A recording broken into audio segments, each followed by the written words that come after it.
Hello friends, स्वागत है आप सभी का हमारे इस यूट्यूब चैनल पे फिर से आज की इस नई वीडियो में।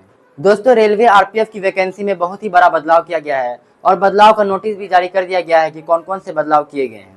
3 बड़े चेंजेस किए गए हैं। तो सबसे पहला बदलाव किया गया आपके एज को लेकर के, और दूसरा बदलाव किया गया है फिजिकल के ऊपर, और तीसरा बदलाव आपको आगे वीडियो में बताया जाएगा। बदलाव का नोटिस भी दिखाया जाएगा, लेकिन उससे पहले अगर आप इस चैनल पर नए हैं तो चैनल को सब्सक्राइब जरूर करें ताकि गवर्नमेंट जॉब से संबंधित ऐसी ही अपडेट सबसे पहले आप तक पहुंच सके। तो चलिए सबसे पहले आपको रेलवे आरपीएफ की वैकेंसी के बारे में डिटेल से बताते हैं और बात करेंगे योग्यता की, यानी क्वालिफिकेशन क्या रहेगा।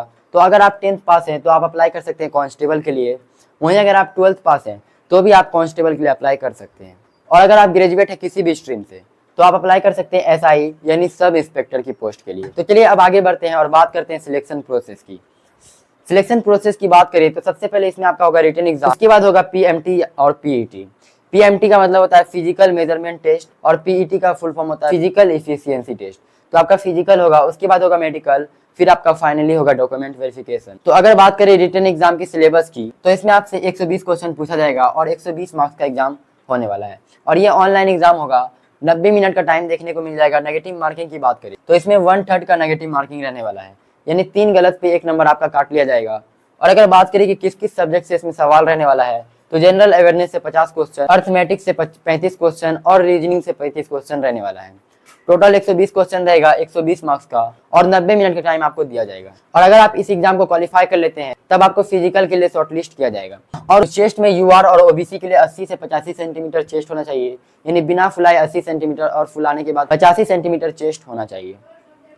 और अगर बात करें SC ST की तो SC ST के लिए 76.2 से 81.2 के बीच चेस्ट होना चाहिए। तो ये आपको बताया गया पीएमटी। तो चलिए अब बात करते हैं पीईटी की। पीईटी में अगर कांस्टेबल के लिए बात करें तो इसमें 1600 मीटर का रनिंग आपको 5 मिनट 45 सेकंड में कंप्लीट करना होगा अगर आप मेल हैं। वहीं अगर आप फीमेल है तो आपको 800 मीटर का रनिंग 3 मिनट 40 सेकंड में कंप्लीट करना होगा। बात करें अगर लॉन्ग जंप की तो लॉन्ग जंप में मेल के लिए 14 फीट और फीमेल के लिए 9 फीट का लॉन्ग जंप रहने वाला है। हाई जंप की बात करें तो मेल के लिए 4 फीट और फीमेल के लिए 3 फीट का हाई जंप रहेगा। और अगर बात करें एसआई के लिए पीईटी की, यानी फिजिकल एफिशिएंसी टेस्ट की बात करें सब इंस्पेक्टर के लिए, तो यहाँ पे 1600 मीटर का रनिंग 6 मिनट 30 सेकंड में कंप्लीट करना होगा मेल को और फीमेल के लिए 800 मीटर का रनिंग 4 मिनट में कंप्लीट करना होगा। और अगर बात करें लॉन्ग जंप की तो लॉन्ग जंप मेल के लिए 12 फीट और फीमेल के लिए 9 फीट रहने वाला है।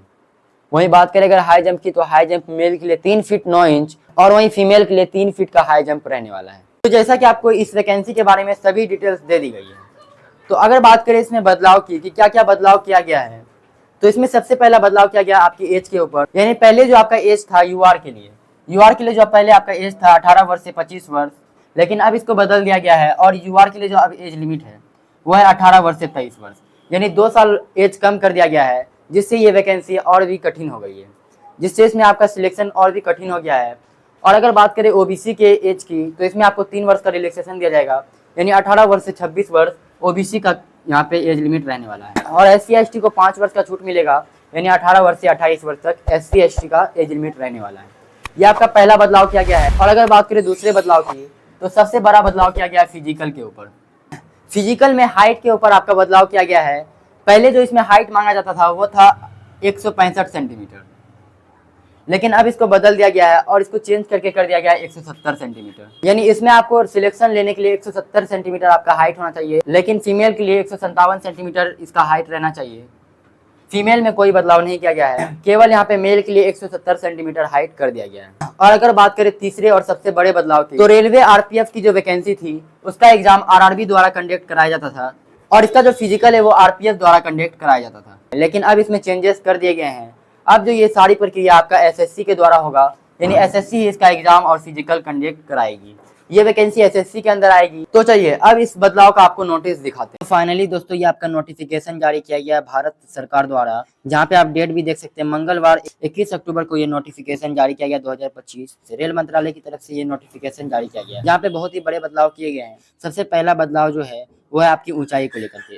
कार्यपालक काडर के लिए शारीरिक स्तर मान, कार्यपालक काडर का मतलब है यहाँ पे कांस्टेबल, यहाँ पे दिया गया है कांस्टेबल को कार्यपालक काडर भी कहा जाता है।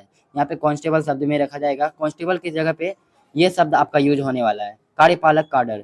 इसके लिए जो शारीरिक स्तर मान है यहाँ पे आप देख सकते हैं 170 सेंटीमीटर कर दिया गया है। और यहाँ पे दिया गया है कार्यपालक काडर में बल के नामांकित सदस्य के रूप में भर्ती के लिए न्यूनतम शारीरिक स्तर मान केंद्रीय सशस्त्र पुलिस बल के लिए भर्ती के शारीरिक स्तर मान के बराबर होगा। यानी यहाँ पे जो दिया गया केंद्रीय सशस्त्र पुलिस, इसका मतलब है कि जैसे CAPF यानी सेंट्रल आर्म पुलिस फोर्स, इसके बराबर आपका यहाँ पे शारीरिक मापदंड कर दिया गया है। और उसके बाद यहाँ पे महिलाओं के लिए कोई भी चेंजेस नहीं किए गए हैं। 157 सेंटीमीटर इसका हाइट रहने वाला है। और यहाँ पे कुछ नियम दिया गया है। नियम के अनुसार यहाँ पे भर्ती की अधिसूचना की तारीख को 18 वर्ष से अधिक किंतु 23 वर्ष से कम होना चाहिए। यानी आपका एज में भी बदलाव किया गया है।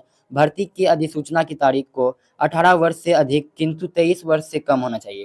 यानी जिस दिन आपका भर्ती का अप्लाई स्टार्ट होगा उस दिन से आपका 18 वर्ष से 23 वर्ष के बीच एज होना चाहिए, तभी आप इसके लिए आवेदन कर पाएंगे।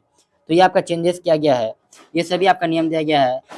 तो चलिए अब आपको तीसरे बड़े बदलाव के बारे में बताते हैं। दोस्तों तीसरा जो बदलाव किया गया है, यहाँ पे आप देख सकते हैं कि जो आपकी RPF की वैकेंसी थी वो अब SSC के द्वारा कंडक्ट कराया जाएगा।